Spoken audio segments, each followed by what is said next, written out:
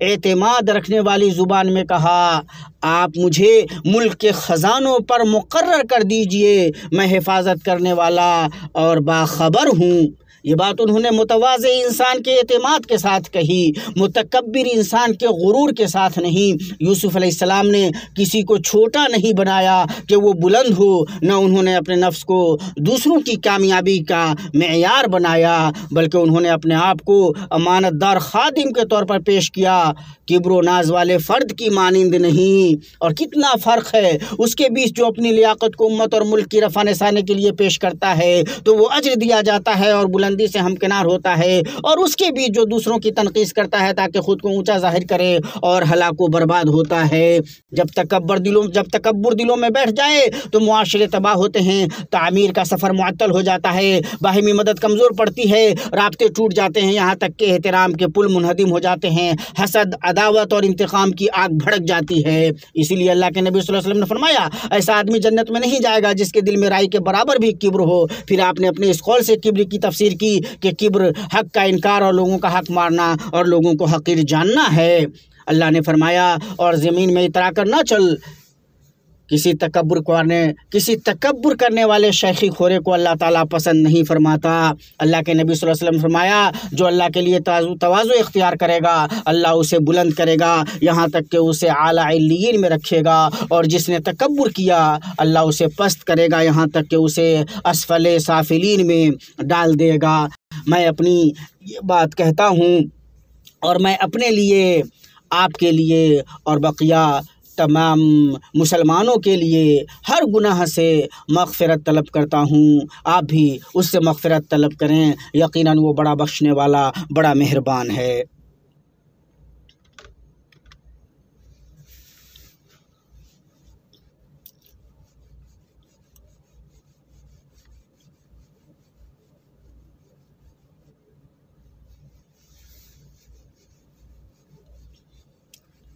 تمام تعریف اللہ کے لیے ہے جو پیدا کرنے والا، رزق دینے والا، ہدایت دینے والا، اور وہی کافی ہے۔ میں گواہی دیتا ہوں کہ اللہ کے سوا کوئی معبود برحق نہیں، وہ یکتا ہے، اس کا کوئی شریک نہیں، وہ غالب، قادر، مددگار اور بخشنے والا ہے۔ اور میں گواہی دیتا ہوں کہ ہمارے سردار اور نبی محمد اللہ کے بندے اور اس کے رسول ہیں، جو سچے، خیرخواہ، راہ دکھانے والے اور شفاعت کرنے والے ہیں۔ اللہ رحمت نازل فرمائے ان پر، ان کے آل و اصحاب پر جو فرما بردار، سچے، ہدایت یافتہ اور سبقت لے جانے والے ہیں۔ اما بعد، میں آپ کو اور خود کو اللہ کے تقوی کی تلقین کرتا ہوں۔ جب بھی تمہارا دل فخر و مباحت کا ارادہ کرے تو یاد رکھو کہ نعمتیں دائمیں نہیں ہوتی، اور جو کچھ آج تمہارے پاس ہے وہ کل چھن بھی سکتا ہے۔ لہٰذا عاجزی اختیار کرو اور انکساری سے کام لو، اور اگر تم دیکھو کہ کسی اور کو تم سے زیادہ رزق یا مال دیا گیا ہے تو کہو اللہ اس کو برکت دے، اور جو کچھ تو نے مجھے دیا ہے مجھے اس سے راضی رکھ، اور اس دعا سے اپنی زبان کو تر رکھو جو حالات کو سنوارنے سے پہلے دل کو پاک کرتی ہے۔ اے اللہ میرے دل کو تکبر، خود پسندی، بدگمانی اور ریاکاری سے پاک کر دے۔ سنو، سب سے بہترین مخلوق اور انسانیت کے رہنما پر درود و سلام بھیجو، کیونکہ آپ صلی اللہ علیہ وسلم نے فرمایا جس شخص نے مجھ پر ایک بار درود بھیجا اللہ تعالیٰ اس پر 10 مرتبہ رحمت نازل فرماتا ہے۔